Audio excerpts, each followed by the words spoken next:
ADHD is a signal processing disorder of the brain. It affects how our brain processes information. And part of that is the dopamine reward system. And we are always seeking that dopamine because one, it makes us feel good, and it also helps us work better. It makes us feel more fulfilled. So yeah, spending money often leads to a spike in dopamine.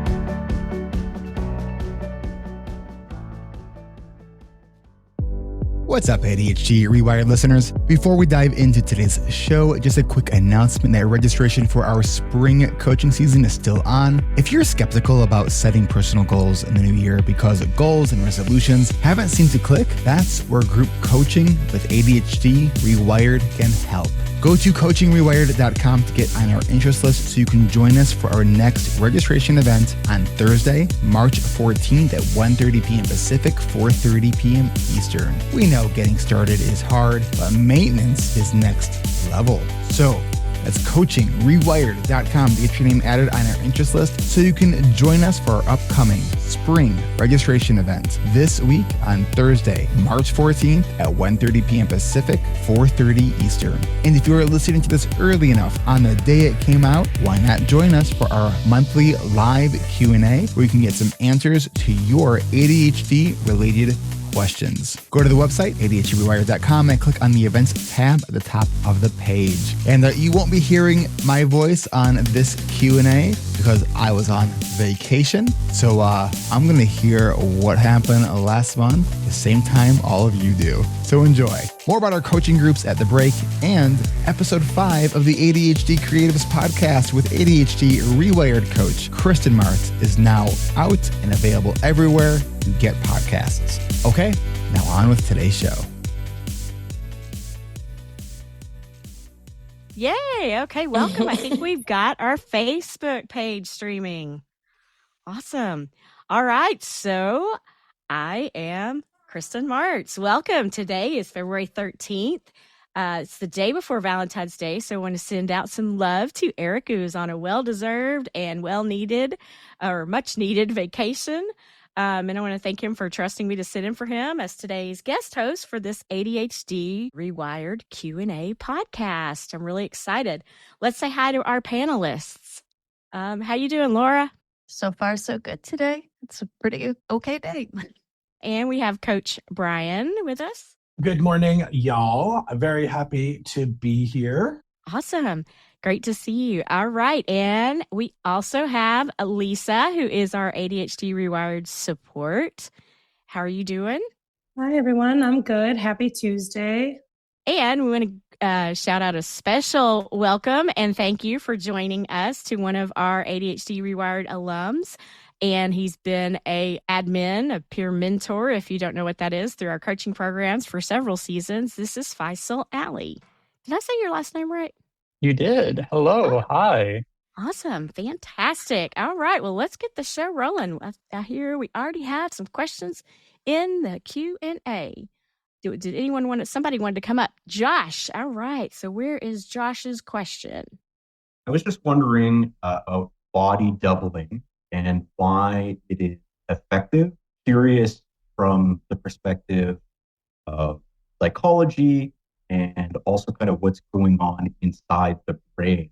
But why, when someone is able to be with somebody else or see somebody else, that helps them to utilize their executive function. Hey, Josh, welcome today. Your microphone is a little wonky for me to detect what you were saying. I think what I heard, so correct me if I'm wrong, is that you are curious about the psychology and why body doubling actually works. Is that sort of the succinct question there? Correct. Okay. All right. I don't know if I have any of the science behind that. I know that intuitively, anecdotally, it always worked for me to go to the library because everybody else was having to be quiet and do their work. Do any of our panelists know any of the psychology or science behind it? I haven't seen any direct research on that just because funding for research is lacking. But there's other theories that support that doing activities in groups generally leads to like better motivation. And so I do know about that, but nothing direct on why body doubling specifically for ADHD works. I would interject. I think it's an implied and networked form of peer accountability.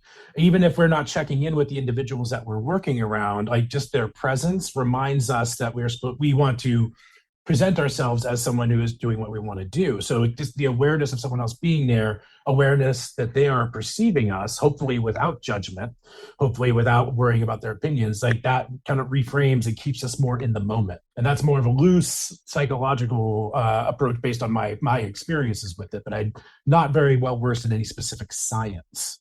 All right. Thanks, Brian. Laura?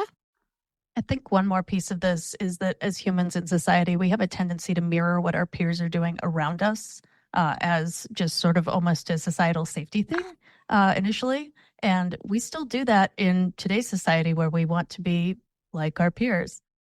And there is a psychology concept behind mirroring. And so that it could go to that. And I agree with Faisal. It's never been brought up in any of my educational classes and specifically spoken to in the form of body doubling and why that works. So that would be really interesting to kind of dig in and do a little research around that. I would also say that as unique humans, maybe it doesn't necessarily work for everybody too. But what we find is it works for a large majority of people and in different forms. So in our program, we have a silent study hall, and that is just online. You type into the chat, you add to your rename what you're doing, and you do that work you're hoping it's a group. You hope there's more than one other person in there. Then we also have events that are facilitated, and they have peer alums in the community. I mean, yeah, they're peers and they're alums, yes. And they're in our community, and they have chosen to lead a certain type of event, maybe like a creative event or a writing event and that sort of thing. And so you get a little bit of the interaction at the beginning, and they might do a check-in, work a Pomodoro time, or they might work the whole time, and it's just an hour-long event. So that, because I'm that person that needs kind of a threshold to go under, and even if it's virtually, and then just, do the meet and greet and the check-in and say what we're working on, and then to check in around that. And that works better for me than the silent study hall. Faisal? Yeah, a couple of things that come to mind as I'm thinking about it is, one is that we know that accountability works. We do have research on that. Two, it also gives some structure. Like there is a starting point. There usually is a Pomodoro session that helps quite a bit. And then the third thing is that we've seen a lot of research into emotion regulation and how that affects people in terms of procrastination. And having other people can have with that comes with reduced feelings of isolation, and that could potentially help. That makes a lot of sense. Yeah, kind of an activation piece. Thanks, Faisal. Brian? Well, actually, I have a clarifying question for Josh. I applaud your curiosity in exploring the science for why body doubling works, but I'm curious, have you been trying body doubling? Have you found it effective for you? And would knowing it, understanding its scientific basis, change that perception of body doubling? Switched up headphones. Am I coming in clearer now? Yes. Sounds Lovely. Good. Okay, excellent. Okay, so in regards to your question for body doubling, I believe I went on some sort of Discord and tried to connect in with someone for cleaning, I think what it was. And I don't know how effective it was. I seem to really struggle when I am home alone. And I don't think that is the case for everyone with ADHD. But for me, that's when my executive functioning is the lowest.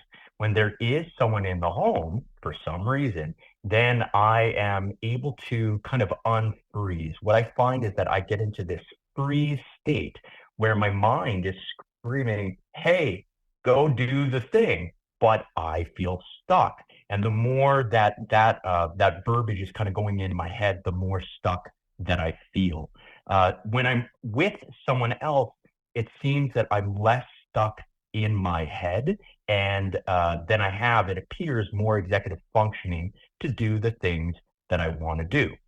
Okay, great. Anything around that, Brian? As you're thinking about it, I'm thinking too. Well, I can say, if somebody else is around you, it kind of takes the focus off of yourself. And I'm speaking from saying we, but I'm meaning me. It's very easy in isolation for us to really get lost in our own thoughts and overthink. And I am a recovering overthinker. But if someone else is present, it pulls us out of that moment. It pulls the focus off of ourselves, off of our own thoughts, off of our own ego. And I think I kind of heard it in there. I like the way you framed it. It frees up more of your resources for executive functioning to take over. And one concept that we introduce in our part of our coaching program is the idea of checkpoints throughout our day, like cues from our environment that we can use to operate around. I've discovered this myself with my significant other.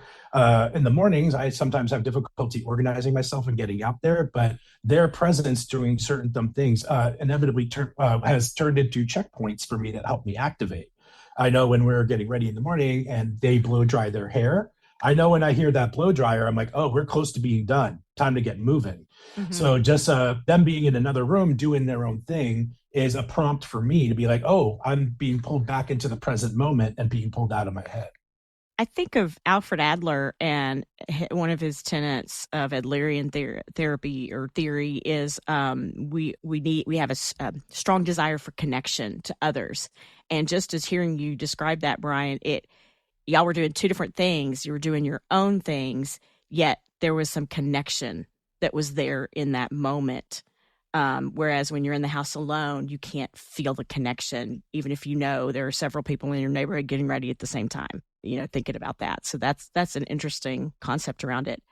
The other thing I thought of, Josh, it sounded like when you went on Discord, it might have been a one other person.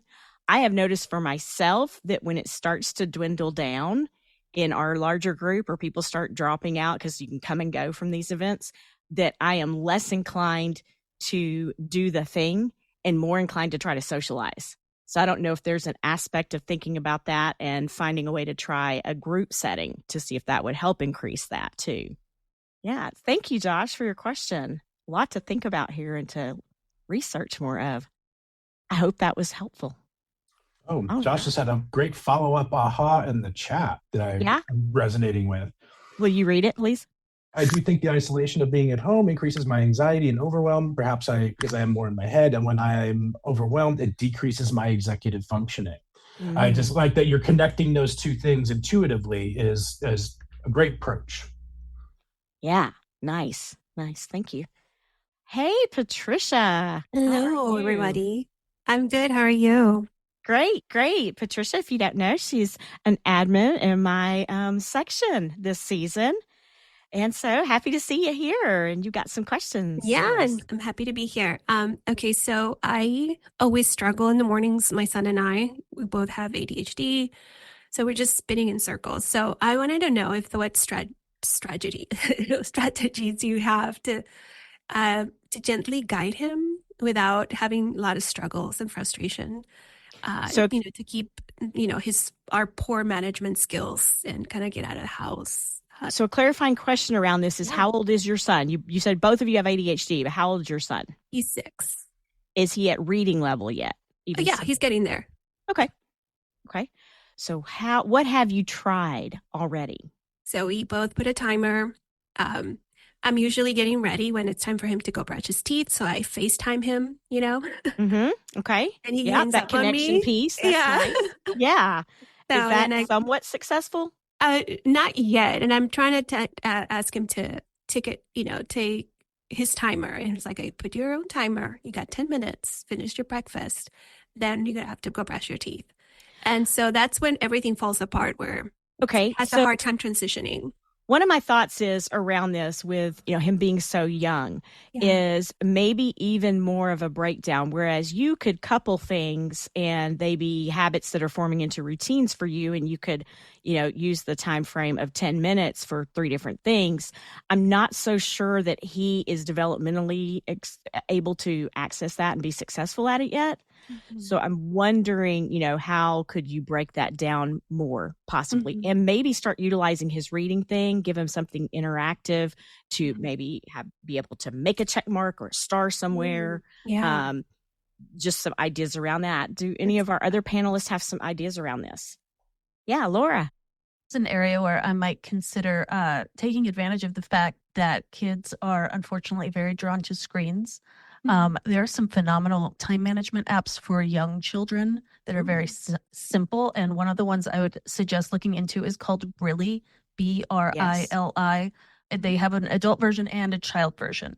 And I would go ahead and just take a peek, see if it seems like something that could be helpful. But I feel like leveraging the fact that kids really do like screens to then do something that could help them stay on track could be really useful.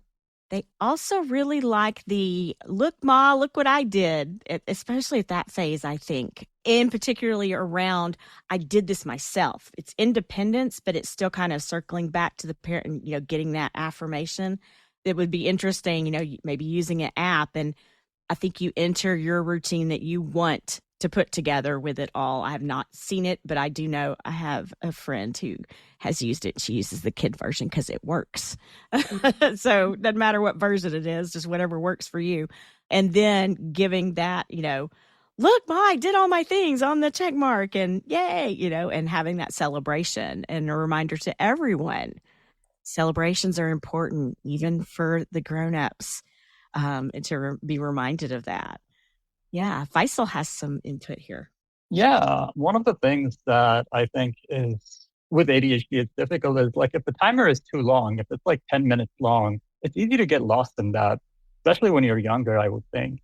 And so like putting the timer even shorter or getting a manual ticker that has a ticking noise at the background, that could help with that focus of like, okay, the time is still rolling and I'm not getting distracted by other things. Because I could see someone just, get distracted and then look at the time and it's 10 minutes up already. Yeah. The idea of incorporating any of the senses that speak to and resonate with you and your son, and utilizing that. We had a facilitator change the Zoom timer to make music go off, and it's funny, silly music because we had begun going, it'd go doo-doo-doo, and everybody would just ignore it. So now something's going off, going and we all start dancing. It's like it's a break, and it's speaking to the people who music does that to. So thinking about all the senses, even kinesthetic movement pieces can be really helpful. Visual, taste, touch, sound, all of those things, and finding little snippets that make it all work. So it might be quite a journey, but the investment here while he's really young could be really helpful. Yeah, I'm getting some ideas. Thank you. Awesome. All right. Now, Patricia has another question. Yeah, I was thinking of, techniques, which we kind of touched on already. Okay. For time management. I think that was my first question. And then I was like, wait, I have a better question. Gotcha. All right. Yeah, I just got to finish reading the whole thing and it made sense. So, yeah. Well, great. I'm glad that we were able to give you some ideas to get started. Thank you. Thanks. All right. Let's, I think Lisa has someone else that said they need to leave soon, so they might be coming up, and then we will take a break after this question, after we answer this one. Yes, Becky. Hi, Becky.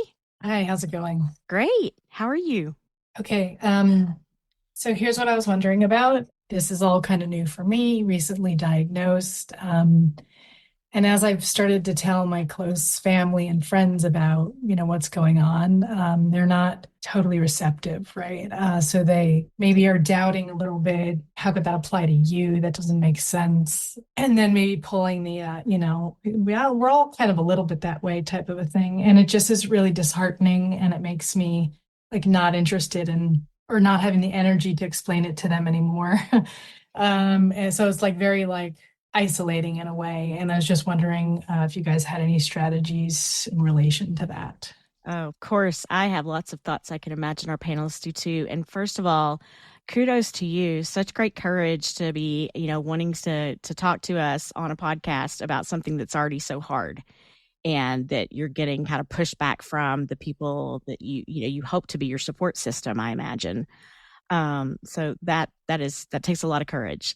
And so we're really happy you're here with this question. I am really big about communication. And one of the things I tend to notice first is that people who want to push back often, I want to ask that question, is it because they don't fully understand?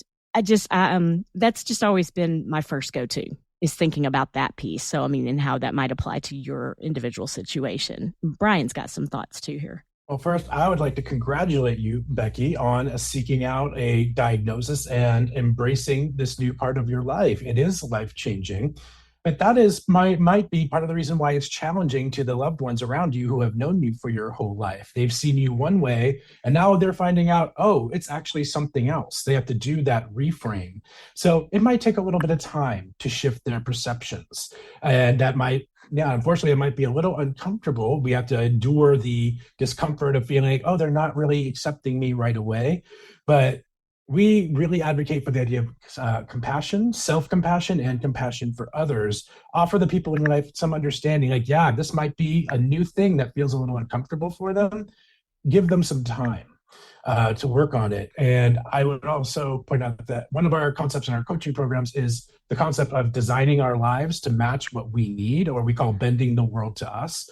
That can mean designing our relationships too, which, just like what Kristen said, communicating to people consistently that this is something new and I understand that you're uncomfortable with it, but I'm going to ask you to roll with me on that. And that can feel very vulnerable, but that's kind of the hard work. My other thought would be, we all want acceptance and love from our loved ones, but it would be equally important to focus on getting that love and acceptance for yourself in the meantime, and then let that filter down to your relationships. And I think the best way to do that would be to find community. If you're recently diagnosed, you've probably been isolated in your ADHD for a long time. Finding some community, self-acceptance for yourself, and joy for yourself. If the people in your life truly love you, that self-love will filter into that relationship. That was beautifully put, Brian. Nice. Thank you. Laura? I think some of this is probably going to build off of what Brian just said, but I wanted to start by saying I just saw all of us nodding as you said this question. We've all been there. For me, I think it really does depend on the motivations behind people's responses, which is what Kristen started out with. And some people do think they're helping when they say these things. They're saying, oh, you're actually fine as you are, because they just don't get it. And some are actually being dismissive. And so, as Brian was just saying, it's going to take some time, but after that time, you'll have a much better idea of who is on your team. And that is going to probably be a painful process, but I'd say it's almost a form of self-care to pinpoint those people in your life who really do understand and who do have your back. So I think that the most valuable thing you can do for yourself right now is to learn as much as you can, which obviously you're going down that path right now. You're here. And more importantly, as Brian was saying, finding your community. Having these people question what's going on with us can really undermine our sense of self. And I think that having the knowledge and pursuing that knowledge can give yourself so much more confidence. And finding your community is even more important than this. It's going to give you so much more strength than you can ever imagine to have those people around you. I took notes on this and I wrote strength and happiness. So that happiness is out there. So Faisal, forgive the interruption here. I need to cap that off with Laura saying, no, I want your answer, but with saying, here's your why, Becky, for all those things Laura just shared. You are the expert on you, not people you live around or are part of your life. You are. And I hope you can carry that with you in some other, way that you want to word that and remind yourself of that. Yeah. Faisal, what did you, I would love to hear what you want to add. Well, just adding to what Brian and Laura already said, that self-compassion aspect is huge. And, there's a book called Self-Compassion by Kristen Neff, and that would be a good place to start. But I also wanted to touch on this other aspect, which is that change, like once you get a diagnosis, usually what happens is people around you can see that, okay, this person might go through some changes, and change is difficult for people. They fear what you're going to become, and they don't know what you're going to become. And so this is from a systems theory where any change is going to have an effect on the entire group of people. And people are afraid of that in general, and they try to resist you from changing so that they don't have to, so the equilibrium doesn't get, changed. And so that is also a factor that I consider whenever someone is trying to change, and then you have people resist and not encourage them. Usually it's their own fear that you might change and leave them. I just had an aha around that is kind of also like hindsight's 2020, because I'm several years out from my diagnosis, in that I had been thinking of all these things and ruminating about it and trying to identify more before I actually went and got the diagnosis, yet I did not share it with my husband. I was already having trouble with my self-image and self-confidence and all of that just from work, that he'd always been my strong support, that I didn't want to hear the lashback. So in thinking about it, I had a lot of time I'd spent on this. I'd been convincing myself before the doctor even told me. So in thinking about that, maybe some of the people in your community need more time for that reframe that we've heard from all three of our other panelists for sure. Yeah. Thanks, Becky. Thanks for bringing this one up. This is a good one to talk about. Hope that was helpful. Yes, thank you. You're welcome. All right. We are going to take a quick break and we'll be back. Support for ADHD Rewired comes from our award-winning online coaching and accountability groups. Learn more at coachingrewired.com. We're approaching the last week of our winter season, which means our spring season is just around the corner. This is going to be season 36. We've been at this for a decade. Don't miss your chance to secure your spot for our spring season of coaching and accountability groups by adding your name to our spring interest list so you can join us this week on Thursday, March 14th at 1:30 p.m. Pacific, 4:30 p.m. Eastern for our next spring registration event. That's coachingrewired.com to get your name added to our list so you can start your pre-registration process to receive your invitation to join us this Thursday, March 14th. And if you are listening to this after that, check the website to find out when our next registration date is. Have questions? Unsure if group coaching is a good fit for you? Wonder what group coaching is all about? That's what these registration events are for. We'll also be there to help you get signed up and ready for when we kick off our spring season on April 11th. A win, I think, would be learning the value of goal making, even at my age. And I am doing so many things every single day that I wanted to do and never got done. What I've accomplished in 10 weeks, I didn't do it alone.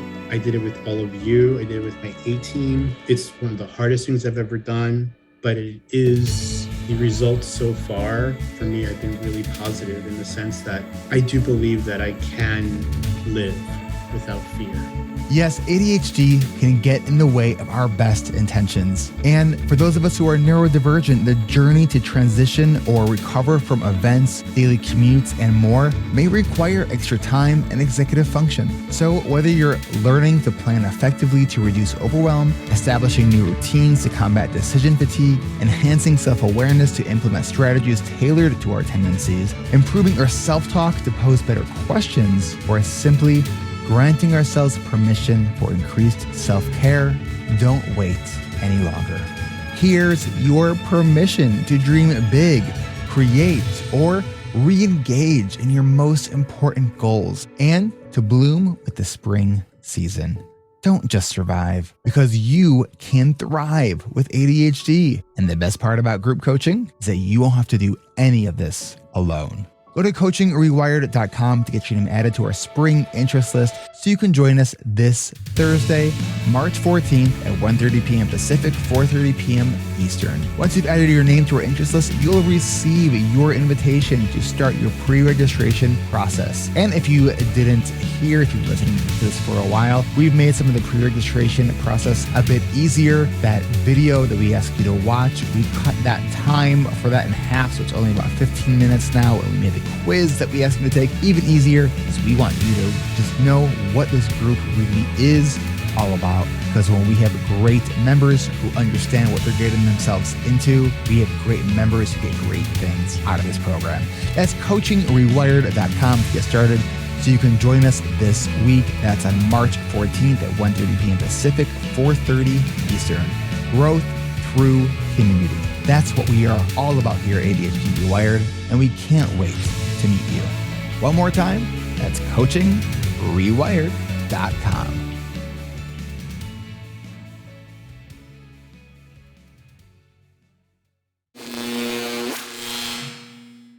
All right. Who wants to say, and we're back?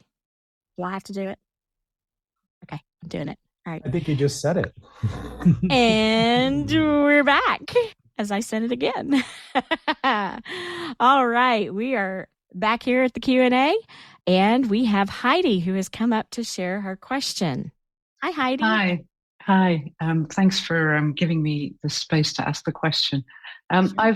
I've recently come across the concept of transitions. And I mean, I've recognized for a while that moving from one thing to another is the really hard thing sometimes. It was, in fact, on the last session, somebody just kind of briefly referred to them. And I thought, oh, it's a thing. Okay. So I'm just curious for your views, your thoughts about how you manage them, what they are, what your experience is, just to give me a little bit more of a picture. Yeah, I think, Heidi, it's a great question. I think one of the things for me is it's an environmental factor, and that I need to be able to change the space for the transition. I also need to identify how long does any particular transition take. I know that I have figured out through time tracking that, yes, I wake up, but I don't really want to get out of the bed for sometimes up to 45 minutes. And so knowing that sometimes it can last that long, I try to prepare myself with what time is my alarm going to go off if I have someplace to get to that next morning and I have to be doing something immediately or leaving. And so that has been helpful to me with transitions. What else do we have out here, Pam? I've got other ideas, but I want to make sure you all are sharing too your ideas on transition, because this is a hot topic. I think transitions are a great topic. When we do a lot of exercises and try to build awareness around our perception of time in our coaching groups, and we do a lot of time tracking exercises, which it's easy to mistake that as, we're tracking the actual task, but no spoilers here, but it really is tracking. We end up inadvertently tracking the time around the task, the time that between them, because when we look at the sum of our day or our weeks, that black hole that a lot of our time seems to disappear into magically is the transitions, because we're not paying very much attention to them. And there's two components to that. There's stopping one thing, which we sometimes struggle with, and starting another one, getting that activation energy. And if you're familiar with the concept of executive function, our propensity, our ability to execute things, it will take a dip between two tasks, because we might be fatigued from finishing one task and feeling intimidated by starting the next one. So I find one of the best overall but indirect ways to address transitions is to put everything in place that we can to support our executive functioning in general, which means good sleep, exercise, good nutrition, whatever keeps us working on the top level, at a higher level, like overall well-being, will indirectly support our overall level of executive functioning, will keep us stronger through a transition and less likely to succumb to that dip in executive function between the two tasks. As for finite practical solutions, like what do I do today to reduce my time between two tasks, that can be a lot of different strategies. I'm curious, does anyone else on the panel have a finite or practical example that we could use to oppose my general kind of top level? Well, around the idea of time blindness, like taking showers, I figured out, and I actually got this one before I made it to the program as a member. I never understood how much time I was losing in a shower and taking too long. So I use music, and it helps me identify. I've got 3 songs, and yes, I've been listening to them for the last 3 years. And that's fine with me. I picked songs that made that work, that didn't spark creativity. It let me practice singing. And, you gotta find that thing that works for you, obviously, that doesn't cause distraction. And I have been able to more successfully take 12-minute showers, way more successfully. And so part of that transition that I wanted to add on to Brian's is also assessing and identifying what gets in your way, what it easily causes you distraction, what is creating avoidance around the transition to something. What I've only recently discovered why I was having trouble with showers is it's a sensory thing. I have trouble with hot water hitting my body. And so once I identified it, it kind of normalized it and it made it easier. So not only is the music helping me with the time, now I have, the ammo of, okay, well, I don't have to let that shut me down and stop me from this transition. So kind of cognitive reframe around it. Laura? So I've got 2 ideas here, which are 2 sides of the same coin, and they're both on a more practical note. So talking about the idea of taking breaks, we talked about executive functioning. We want to be sure we're getting in some breaks here. And a break doesn't have to mean a transition, but it is a type of transition. I mean, it doesn't have to be transition from type of task to type of task. It can just be a break in the middle of that task. And going down this exact same path, that break probably needs to be timed in order to make sure that we can come out of it. And as Kristen just noted, that timer can be in different forms. It can be an actual physical timer that's like an egg timer. It can be music. What I frequently do is I will choose a single YouTube video. You have to trust yourself not to go down a rabbit hole on this one, but if you can pick a single YouTube video that's, say, 10 or 15 minutes long, and you do trust yourself to stop after that, that's another good way to go ahead and take that timed pause. On the other side of this coin, I want to go backwards and talk about, we can do task batching. And task batching is really, really important if you're trying to limit the number of transitions that you have during the day. It's much easier to go ahead and say, make all your phone calls at once, than do a phone call now and then do a phone call in 2 hours and then do another one an hour after that. If you can get it all done at once, you're not transitioning from phone to paperwork, say. So going ahead and seeing how can you block out your day to make as few transitions as possible so you're not wasting that precious executive functioning. I love that, Laura. I immediately snap back into social work school where you have micro stuff and macro stuff and meta stuff. And it was almost like you cut out the macro transitions, even though you've still got micro transitions within it. That's nice. Very nice. And I started giggling when you were sharing about the taking a break, because taking a break is not just physically getting up and walking around, getting a drink, going to the bathroom. It's making your mind quit thinking about the thing. And it's also the physical put it down. One of my very first Pomodoro dance parties that Eric hosts monthly, we were up doing the first dance thing. I was making, compartmentalized things for my drawers because I was organizing clothes. And I stood up dancing and I still had my scissors and I was cutting the boxes. And Eric's like, Kristen, what are you doing? That's not a break. So thinking about, that level of communication again, your terminology, what you say you're doing, is it really what you're doing? Figuring out what the intention is behind the thing you say you're doing. Yeah, thanks. Brian. I'm just going to throw in for one last pro tip on that for a finite tool. And Laura alluded to it. I put a link in the chat for a time timer, which is a visual timer. Mm-hmm. I've adapted to using this as a very effective tool for transitions in my own life. There's one. I'm at my home office today, but I keep one on my desk at my other office. And I will just periodically set it for random intervals, 10 minutes, 15 minutes. However, I think, like, when do I want to be snapped out of this? If I fall off, how long do I want to go before I get snapped back? There's a risk of that becoming, kind of white noise. But when I'm setting it myself every time, it snaps me out of it regularly. So at least if I do go off into, the ether, outer space, I will only be out there for 5 minutes if that's what I've set it for. So I've adapted and experimented a way to use that really effectively to keep myself in this moment. Love that randomized piece to keep the novelty with it. That's awesome. Mm-hmm. Faisal. A great resource on this is a book called Deep Work, written by Cal Newport. And that talks a lot about how our relationship with technology even makes this transition time much more difficult. And he tries to cut down on these transition times by once you're switching from task to task to task, it's like there are so many transition times, there is so much time for distraction. And so going back to what Laura was saying, which is batching different activities together, grouping them together. And I also know people who have productivity systems that do day batching, where they have different days of the week where they batch activities that are similar together and do them all in one day. Those are two things that come to mind. And the third one that also comes to mind is mindfulness being big. So going back to that example of getting lost in the shower, once we could be mindful of okay, once I'm in the shower, this is a time when I know that my thoughts go all over the place and I start ruminating and doing all these things. But being able to be conscious of that, being conscious with the moment, you are able to not get lost in that moment and get back to what you are supposed to do. That makes sense.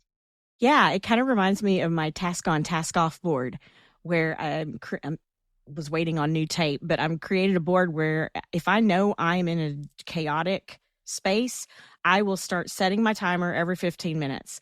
And it's not an intention to, distract me. It's an intention to go, oh, 15 minutes. I am doing the thing I said I was doing. Check. Or it is time for me to switch. Check. And I give myself visual check marks because they speak to my soul. They're a dopa hit. And so those are really useful. Another practical, I think this would go into transitions. It's the idea when you said the task batching, I will do errands and try to group them, but I will also say, I've got this many errands. I'm going to guess it takes me this long, and I'm going to try to do it before my appointment that I know I have to be somewhere. So I have to be willing to let go of whatever that last thing is if I didn't make it to get to the appointment. But that kind of helps with that transitional piece too, and have a better sense of timing for myself too. Thank you, Heidi. I hope that was helpful. That was terrific. Thank you so much. Really, lots of ideas there. Brilliant. Glad to have you here. Yeah, thank you. All right. Who do we have next? Do we have someone else willing to come up? We have this question from Amber, and I really like this question. Okay. It says, how can I get over the mindset that somehow I can't actually have money without spending it?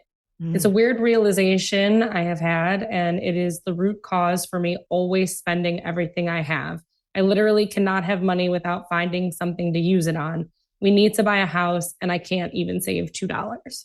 Yeah, there's so much in there to unlayer, I think. And I did read this earlier, and I was like, how do I answer this one?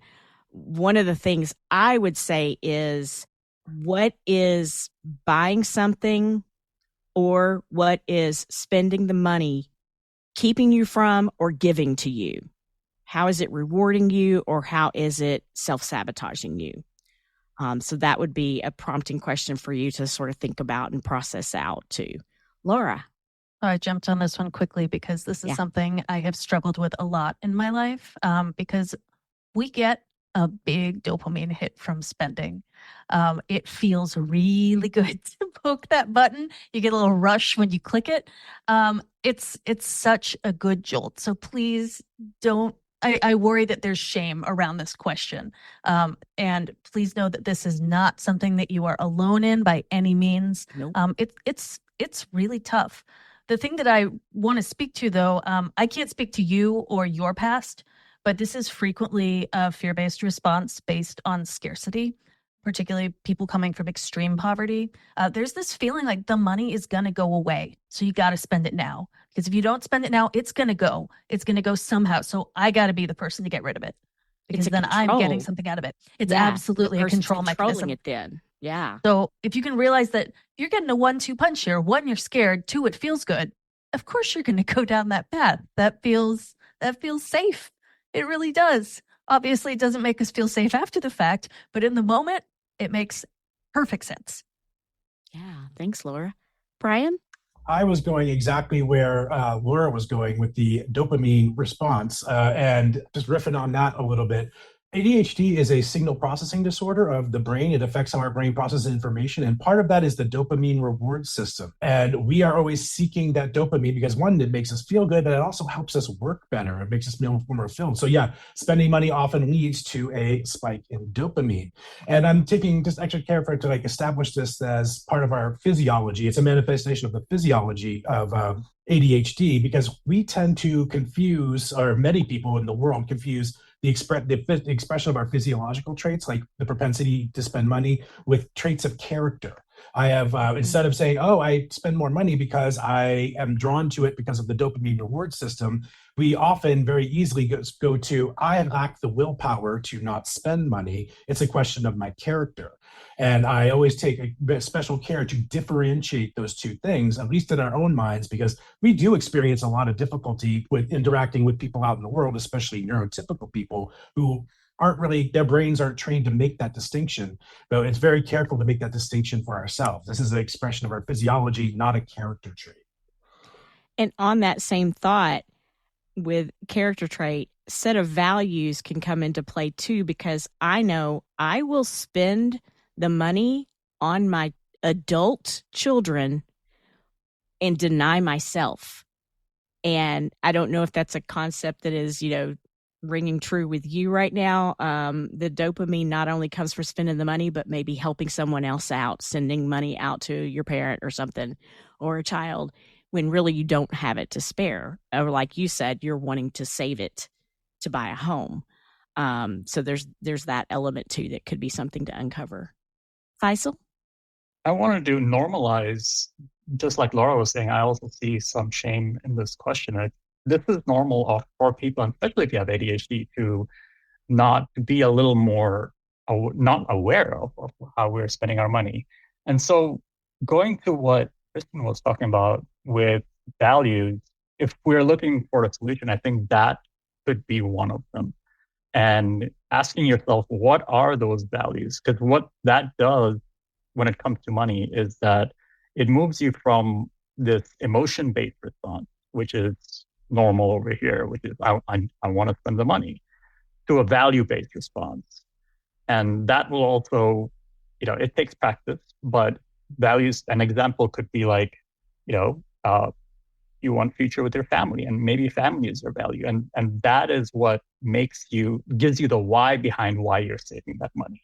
So are you saying it's not like you're spending money to buy a house, you're spending money to solidify that value of family and Yes. consistency and constancy? Yeah, nice. I have a question around this, and Brian, you may be able to speak to it too when you answer. I have trouble with the concept of how much money is whatever that amount is sometimes. Not like understanding the value of the dollar, but just when I hear 1 million, I go, what is that? Kind of like we have time blindness. I'm wondering if any of y'all have that kind of blindness around it. I've always experienced that, which makes it harder for me to not spend, because I'm like our question. I've lost her name. I'm sorry. So sorry. Amber, I think. I had that similar struggle. Well, I can't personally relate to that. I tend to be hyper aware of how much money it is. But I will, if any other panelists have any thoughts on that before I just have a little follow-up thought. Yeah. Do y'all experience that at all? Also, like memory related. Sometimes I forget how much I have in the bank account. I think a lot of components play together. That could be a finite or practical strategy. Is before you buy something, you always look, put the app on your phone. That's possible, something to try. Plan ahead. How much do you want to spend on anything frivolous? Have a question for yourself each time right before you spend money on anything or choose to do it. Laura? So I wanted to give one practical resource. There's a guy called Rick Webster. He's been on the podcast several times, and he runs a company called Renify, and it's about financial management for people with ADHD. And it's coaching, and I believe it starts at a very low price, and then it has a tiered system of some sort. But I really see the value in something like this. He has talked a lot about his coaching process for financial stuff in several podcast episodes, I believe here.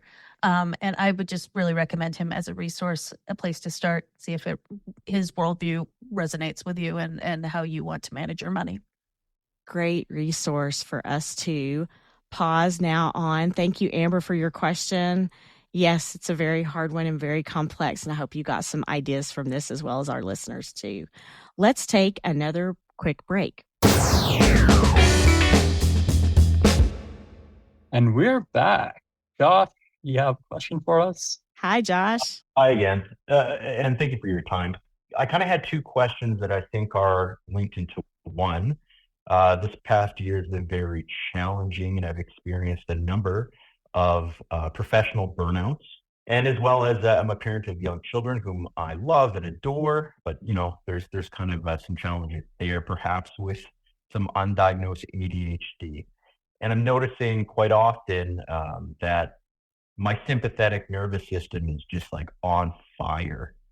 And I'm redlining, like I think about a motorcycle, or a car, and it's just, it's redlining, and eventually what happens is my engine, seizes, and then I'm depressed and tired and slow.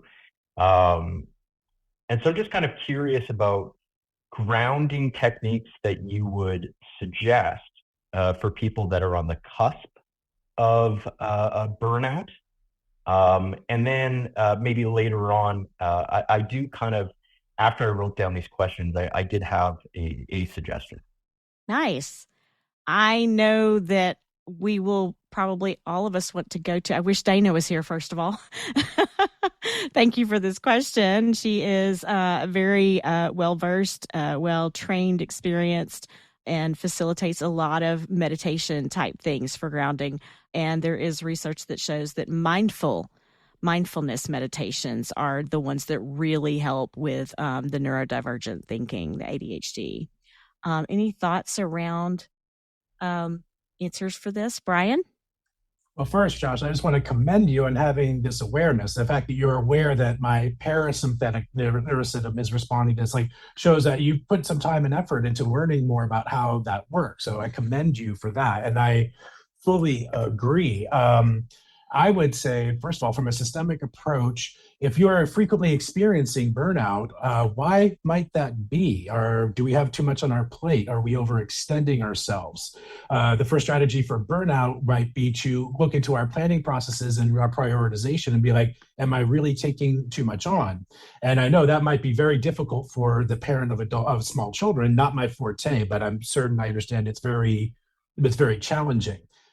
My phrase I like to use is that burnout is the body taking the rest it needs by force if you are not giving it to it. Your nervous system will shut down eventually if you're not getting what it needs. Burnout is telling you that you are going too hard without doing enough self-care. I would recommend, my approach would be, look at your planning and your prioritization and say, am I really planning and putting structure in place for self-care for me, for Josh, and separate, but also in addition to the other people in your lives, like your children. So that is a bigger, I would say, really evaluate what your relationship to self-care is as a starting point. And also, I do wish Dana was here. Also, I'm also a big advocate of somatic approaches. I'm a big fan of meditation. Breathwork meditations can be a great way to help re-regulate our nervous system, but nothing in the long run will take the place of having a ongoing self-care practice.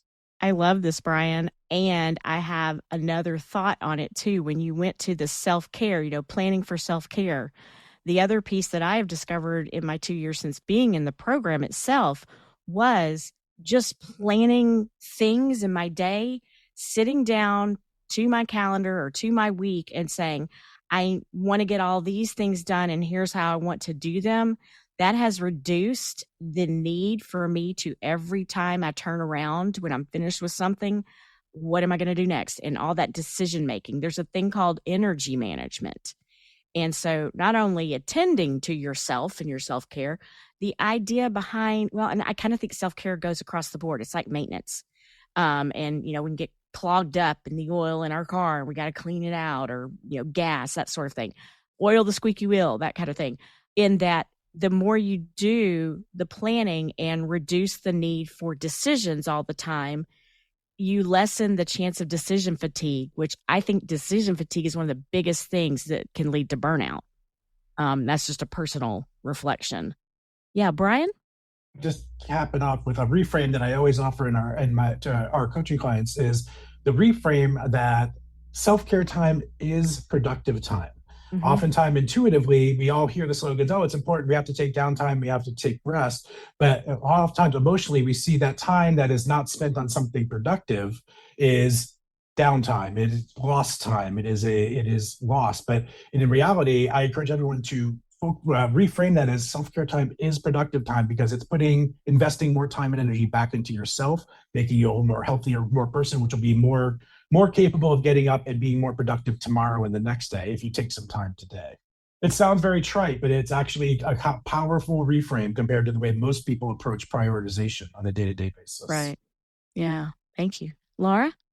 So I wanted to go back just slightly. You all said, I wish Dana were here. And I wanted to note that she has answered several questions similar to this on past Q&As about mindfulness that are really wonderful. And she also has 2 episodes recently with Eric on the podcast.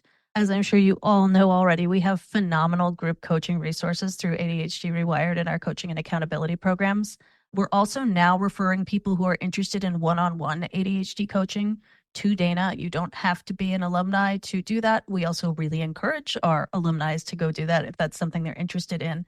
And so you can check out information on our group coaching on our website. And we also now have an individual coaching tab if you want to learn more about Dana and particularly her mindfulness coaching for ADHD. And Josh, in particular, thank you, Laura. In particular with small children, because that's a lot of that. What's in my control? What's out of my control? That's a double-edged sword to answer that question when it's little children, because you're helping them grow into adults and to have some, an individuation process themselves and become who they are. So there are those moments that you've got to take it when it's thrown at you. I've seen or heard that there is a lot of power in even a 30-second stop, time out, take a few deep breaths, that there is a lot of empowerment for you in that moment to kind of recharge and take control of the moment for what your behaviors or actions or the way you're going to lead and facilitate with your kids is what that's going to do. And doing several of those throughout the day could be really powerful. Thanks, Josh. Great question. Glad you came back up. Hope that was helpful. It was. Can I just add kind of an idea that I had? Oh, that's right. You said you had one. Sure. It is Faisal, correct? I don't want to say someone's name incorrectly. Yes. Okay, Faisal. Just wanted to like, I noticed it says that you're a drug and addiction counselor, and so that is the field that I work in. And there can be an incredible amount of vicarious trauma that is in our field. And I haven't actually struggled per se with addiction myself, and yet I'm a group facilitator. And I preach the good word of any sort of support groups. I think it's necessary. There's a very famous TED Talk by Johann Hari, and his theory is that the opposite of addiction is connection. Yeah. That addiction is really a symptom of kind of unmet needs. And so in answer kind of to my own questions as I was sitting here and thinking about it, I think that connection for me and support groups is vitally important, and I never really recognized that. Here I am, preaching the good word of connection in support groups, and yet I'm not actively seeking out one for myself. So I think that might be an avenue that I might pursue, which will help maybe with the executive functioning so that, I'm not stuck in my own head, but I can lean on to other people to help me when I'm feeling kind of low. Yeah, it's amazing how connection with other people helps become connected with yourself. And so it's a great avenue, I feel. And, people are one way that we find connection. There are other ways that people have relied on too. Some people rely on having higher faith, and that is one way people get connection. And so there are different avenues, but definitely groups thanks for bringing that up, first of all, because that is an important part of any disorders, I would say, is that and lack of connection. When you agree, a lot of it is the core of what Eric has created here. The idea of connection, helping ourselves with this ADHD thing. Connection helps to normalize. It helps to have accountability around all those sort of things. Affirmations, encouragement. I love it. It reduces shame more than most other things. And so you're being vulnerable, you're sharing things with someone else, and that person is listening to you and has tremendous effects on growth. Brian? I'm just going to chime in and say, the power of what I've learned through working with ADHD reWired and other, now coaching all these groups is that the power of community cannot be underestimated. And the destructive force of the absence of community can also not be underestimated. When we engage in community and we connect with others, it physiologically changes our brains. Our brains start releasing different neurotransmitters. I think it's, I want to pronounce it right, oxytocin is called the connection hormone in our brain. When we are connecting with other people, it is released, and it literally changes our brain when we have connection with other people. It's an essential part of well-being, but also the essential part of managing any complex behavior, recovering from a substance addiction, or recovering from living with the CPTSD from living with unmanaged ADHD. The connection will help in all of those processes. Awesome. Thank y'all. Let's look at a next question. Thank you again, Josh. We have Bobby who has come up to ask his question. How are you doing, Bobby? Hi, I'm doing good. Thanks. I had accidentally logged out, so I can't see my question, but I think I remember it if my working memory is not too impaired. So I think so the emotional dysregulation piece, I found that I'm finding it rather to be the biggest like piece for me, in terms of like a rate limiting factor for like just being able to do all the other stuff. And there's just so many like, just like I feel like there's a sea of strategies and I'm like sort of treading water. But like this is like if there is a one thing, from that book, like this is the thing that just kind of gets into everything, like a drop of ink in a glass of water, and it just like kind of diffuses.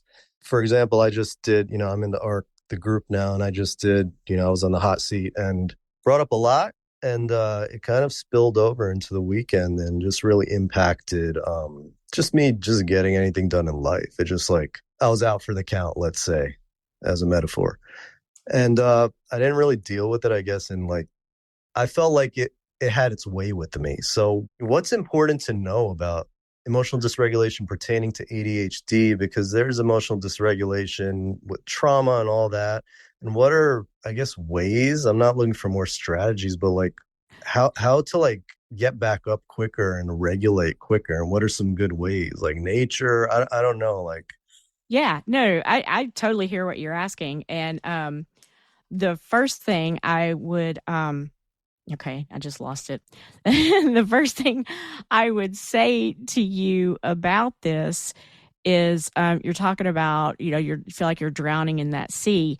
And then you talked about how it shut you down for the count. What if you were to reframe what it did to you? What if it were more about you felt shut down, yet what was happening was what your brain needed? It needed some processing time and it needed some rest. And maybe that is what was going on. Maybe you felt unproductive or shut down because you weren't doing the things you typically do because you'd had this mastermind that had uncovered things. And so I really like reframe. That doesn't mean it has to be obnoxiously the opposite of whatever you're thinking about. It can go into the, well, what if it could be that I'm doing this? And so you're playing with that idea until you hit the idea that speaks to you and resonates for you. And I get what you're saying. You don't necessarily, because it's the strategies that you're drowning in a sea of. And, you're going to hear us in the coaching program go, well, experiment a lot of times because it has to be what syncs with you, what's, hits for you. And so you do have to experiment, but you want kind of well, what do I grab first? You could roll a dice, you could throw a dart at it. One of my favorite things to ask people is, what was it you did or played? How did you play as a kid? What is your most connecting sense that you use? And of those strategies, which one falls into that category? If it is, I played outside all the time as a kid, then maybe your answer is something in nature. If it's, I did imaginary play, or something like that, well, maybe then it's going to see a play or acting something out, and I'm being very literal here because I'm trying to explain this too at the same time. So that's what I use as questions to sort of get me an idea of what do I want to choose first to experiment with, is what spoke to me as a kid, because we tend to do things more naturally as children. And then which of my senses really helps me, it fuels me more, and what is a strategy that includes that sensory element? Faisal? Really going off of what Kristen is saying, which is that sensory elements are big to resilience. In dialectical behavioral therapy, they call that distress tolerance. And essentially it is being in touch with your five senses. And so how do you do that then is the question. And what we see in research is that we have reduced rumination and reduced worry is associated with better emotional regulation. And so things like mindfulness meditation, practicing that just 15 minutes a day. And that could be like the one thing that you do. And if you're already doing that, maybe then we look into other factors. It's such a broad field that there isn't really a one thing per se, but it's what is your one thing for your mental health, because that's going to be very unique to you. And other people might not find what you find effective over there. And that's why we offer a lot of strategies. Yeah, I wanted to add another piece to that, in that until I got into therapy, I thought regulation meant calm down. That's not really what it means. Regulation means being connected to whatever that is. So if the emotional dysregulation comes from you're getting a lot of sensations around a certain emotion that you are not familiar with, you are uncomfortable with, you don't know how to sit with. Some people who, the worst emotion in the world may be the one that they are most familiar with and know how it presents for them. That doesn't mean they like that emotion. That just means they're regulated in sadness or they're regulated with anger. It means maybe sometimes we don't know how to feel contentment, satisfaction. Sometimes we don't know how to take a compliment because we're feeling, a regard toward us, because that's uncomfortable. So in thinking about when you say regulation, is what is the emotion that's come up for me that I am not used to or comfortable with or familiar with, and how can I get that way with it? Laura? So I think that something that we can compare a little bit here is the physical sensations that we get from emotional dysregulation can feel really similar to the sensations that we get with burnout. And when we're feeling burned out, there's now actual science in terms of practical strategies that we can do to work on closing our stress cycle. And the stress cycle, you can read more about it. There's a phenomenal book that we've mentioned on this podcast many times. It's called Burnout, The Secret to Unlocking the Stress Cycle. Came out in 2019, and it's by Emily Nagoski and Amelia Nagoski. And those 6 things, I'm going to go ahead and just read them right now because it's 6 things. We've got physical activity, creativity, laughing, crying, physical affection, and deep breathing. So that deep breathing one right there, we're looking at our mindfulness meditation, everything we've been talking about here. But all of those other things, if you're having trouble engaging with your sensory stuff that's going on, you can look at maybe just doing that exercise, maybe just being creative or going and seeing something creative. As Kristen was saying, there's nothing wrong with expressing your emotions, laughing, crying, and physical affection. So if you're having trouble engaging with any of these, can you pick one? I literally just find one, try it, and see if it works for you, because I think maybe picking from 6 might be easier than looking at a sea of strategies. As you're saying, let's get rid of that overwhelm and just try one. Just try one. Yeah. And practicing those. You can do those things when you feel fine, and it helps you because remember, it gets in the way of our executive function when we become overwhelmed. So making a decision is part of executive function. Yeah, having these practices and maybe only choosing between 2 in the moment, or saying, I'm going to practice this when this happens, and getting yourself a visual cue around that. Brian? I would just like to follow up before we move on first of all, Bobby, I commend you for recognizing that emotional regulation is the X factor in ADHD management and our general well-being. Many of us overlook it, even though it might be the most obvious thing. And it's kind of a core principle of my approach to coaching, is addressing that emotional aspect. I'm a little curious about the framing you had about how your experience after your hot seat. I love the phrase vulnerability hangover. That is great. Mm-hmm. And I'm curious, why do you think it is that you're seeing that as something negative, that you were out of sorts afterwards? And I'm going to offer a comparison. Suppose you did something unusually physically strenuous. You don't usually go out and run, but you went out, decided on a lark to go out and run 3 or 4 miles. Would you feel badly about the fact that you were physically tired for a few days afterward? Oh, would you like me to respond? Yeah, it's a hypothetical. Yeah. No, I hear what you're saying. In hindsight, yes, I agree with what you're saying. I think it just, because it unmasked a lot. And then I think the biggest piece for me was like shame and then depression. That's how it was for me. But then there was things I wanted to engage with and know I could do that would like help kind of recenter me and process that, or like transmute it, if you will, which is yoga, which is going and taking a dip in the ocean, a block and a half away. But it was such a flood and like a hijack, if you will. And it just kind of took control. And I, didn't eat the best things, or just couldn't really get out of bed, like Bobby, just spent the day kind of in it. So would it be fair? Bobby, would it be fair to say that it was unpredictable to you, this experience after doing the mastermind? That you Yeah, it had was like no idea. it was like a tsunami, sort of. Yeah. And so now knowing that, now Yeah. you're looking for those strategies to put into play, because it does happen a lot doing masterminds or doing coaching or those sort of things.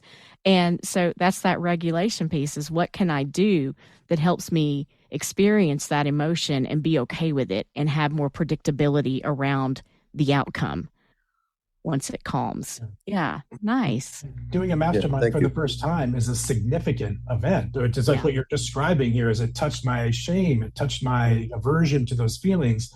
That's some deep stuff. That's why masterminding is so powerful. So this was clearly a powerful experience. Congratulations on that. I think it's completely appropriate and normal that you would feel a little spent afterwards. Now that you've gone through that system and now you've gone through that experience, the next time that you get in touch, you might have a better picture of I can anticipate I'm going to be a little bit out of sorts after this. So I'm going to put controls in place ahead of time. So you did something new for the first time, and there was a unpredictable result that we can gain some insight from. So everything you sounds, I think you're doing great right there, even if it was unpredictable. I want to commend you on embracing that and going to that vulnerable place. And now we've learned a little bit more about how our bodies react to that experience. That's great. Faisal, can you cap us off with the last thought around this? Yeah, one of the things is that we really harp on taking care of yourself right after the mastermind. We really do say take the day off, because we know that is difficult. That's never easy. That's one. And the second thing that comes to mind is as cliche as the question is what would you tell a best friend who is going through this? If a best friend of yours went through a mastermind and you see that person is being affected by it, what would you tell them? Would you be accepting of that? That's nice. Love it. Leaving our listeners with something to ask themselves, giving them that inner dialogue that they need to help reframe and assess the moments. This was great. This was a lot of loaded, as Brian said, X Factor-like questions for sure. I so appreciate Faisal for joining us on the panelists today. Brian, Laura, thank you. Lisa, thank you for all your support too. And thank you again for allowing me to be your guest podcast host today. This was great fun. It was kind of a different role. I learned a few things. Thank you. And if you are interested in coaching, go to the website, not the podcast. You're at the podcast. Go to the website, ADHDrewired.com, and check out how to get started. Thanks, everyone. Have a great week. And that's all for now. If you made it to the end, awesome. Thank you for sticking around. And a huge thank you to Coach Kristen and the rest of the team for hosting last month's Q&A while I was away on vacation, seeing 4 nights of my favorite band of all time, Phish. I was in Mexico for that. I now have seen Phish 58 times, and I'm hoping to catch them at least 6 more times on summer tour. Do you like Phish? Are you going to be on summer tour? Find me on social media, say hello, and maybe we can connect. If you want show notes and resources mentioned in today's episode, head on over to the website, ADHDrewired.com. Do you enjoy this show and love the work that we are doing? Then why not become a patron at ADHDrewired.com/Patreon. Members at $5 a month or more can get full, uninterrupted episodes of the show with announcements at the end. And if you sign up at $25 a month, you can join me and other patrons for a monthly coaching call every 4th Tuesday of the month. And if you are looking for some focus buddies to keep you on task while you tackle your toughest to-dos, why not check out our ADHD-friendly body doubling community at adultstudyhall.com. Right now, we have 11 facilitated sessions each week, and our 24/7 quiet co-working room is always open. Have thoughts about today's show? Want to start a discussion? Apply to be part of our free and secret Facebook community at the website ADHDrewired.com. And remember, if you want more info about our coaching groups, go now to coachingrewired.com to get registered for our upcoming spring registration event happening this Thursday, March 14th at 1:30 p.m. Pacific, 4:30 Eastern. And want to know what we just covered in our coaching groups? Coaches Brian Entler and Kristen Martz and I, we just did this coaches roundtable discussion all about yearly planning, and we streamed it live on the ADHD Rewired YouTube channel. And we are aiming to keep these about 15 to 20 minutes. We're going to try to do this each week. This is a new thing we are trying. And we're going to do this again. We're going to go live on Wednesday, next Wednesday at 1 p.m. Pacific, 4 Eastern. And we're hoping to we're going to go live at 1 p.m. Pacific, 4 Eastern, continuing our conversation all around yearly and monthly planning. You can find everything from our coaching groups to our adult study hall community to our Facebook community to Patreon. Everything that we do, you can find at ADHDrewired.com. Again, huge thanks to the team for another great episode and for taking the reins for this recording for our monthly live Q&A. It was wonderful to be able to get a couple weeks off. Thank you so much. And a huge thank you to everyone who tuned in live to chime in or to ask your questions. All right, that's it for now. If you want more ADHD Rewired, go check out all the back catalog. We have 500 plus episodes. I think we are at 526, so they're all available for free. And if you want some of our other content, check out our other channels. Check out our YouTube channel. Check out Kristen Martz's new podcast, the ADHD Creatives Podcast. Subscribe, leave us ratings and reviews because that just makes our day. And we'll see you next week.